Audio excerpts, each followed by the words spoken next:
joining us for that. Hey, let's start off with Biocon and what those numbers did look like once they reported them yesterday. So in terms of a Biocon is concerned, the numbers are completely above our estimates, and the growth is mainly in terms of the segments like biologics as well as the branded formulation business that has seen a good growth. If you see in terms of the headline numbers, the total income has gone up by around 21%. Profits have improved by 34% and come at 167 crores versus an estimate of 119 crores. And if you see in terms of the margins were concerned, there was an expectation of a degrowth in terms of margins at 23.6%. However, that number has come in at 26.8%, and this is mainly because they've been able to curtail their raw material cost expense as well as other expenses which have aided margins in this quarter. If you see the raw material cost, that has gone down by 6%, and as a percentage of total income, that has come in at 27% versus a 34.8%. So a major save coming in there. Additionally, if you see in terms of the other income, that has been higher in this quarter at 41 crores versus at 20 crores, and that is what has aided the profitability as well. And if you see the R&D expense at net level, that is at close to 52 crores. So the R&D expense has remained pretty much flat on a quarter-on-quarter basis. Additionally, if you see in terms of the segments, small molecule segment has seen a growth of around 12%, and that's the major chunk of their revenues. The second highest is from the biologic segment, which has seen a growth of around 36%. Branded formulations as well has grown around 41%, as well as research services has seen a growth of around 17%.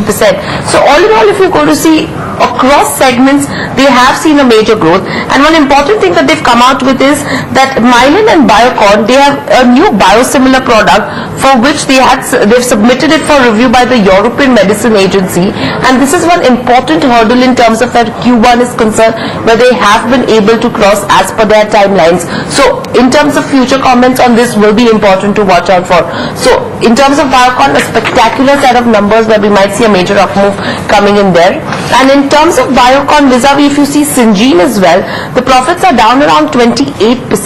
If you see the total income, that is up around 17%, and margins are also slightly muted at 32.3% versus a 33.5%. So some bit of negative reaction can be expected in terms of as Syngene is concerned.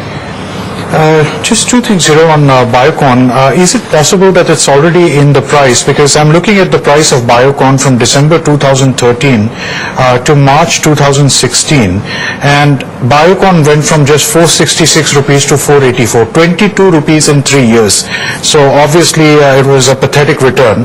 And then of course starting from some period about let's say from March or whatever, it's already gained 50%. That's right. I'm just wondering, is the market really looking at earnings? Because for 3 years, the market thought this company wasn't even worth giving an appreciation of 5% in 3 years, suddenly 50% in the last 3 months. Could it be it's all in the price already?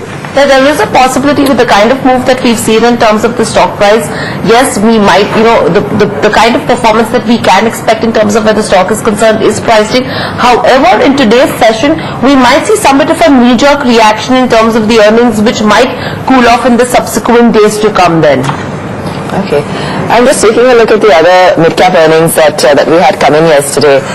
Bharat Financial, of course, has been performing lately as well. The numbers are pretty much in line with that. Total income up 50%. Good, strong profit number as well. Raymond seems to have recovered its loss, and I'll let you go through the rest of the list here, but I mean, it's encouraging to see that most of them have actually delivered, apart from a Biocon. And even yesterday, I think we saw, was it a Saskin that was running up on those, so bright star maybe in what we've seen otherwise in that particular pocket of the market. Right. So in terms of our mid-caps are concerned, so far Abha, it's been a pretty mixed one. And in terms of our reactions are concerned, we've either seen a spectacular performance or a very mediocre one. There's nothing which has been like, okay, it's not that bad kind of a reaction. However, as you mentioned about Bharat Financial, now the quarter has been clearly above estimates, and the profit is higher mainly because they've got a tax write back in this quarter. And if you see in terms of the adjusted profit as well, after if you deduct the tax write back, even that has gone up sharply by 127%. So a good number coming in from there. And if you see in terms of their tax credit, in this quarter they have a credit of close to 97 crores, wherein in the previous quarter they had a tax outgo of around 18 crores. So that's a major number that's coming in there.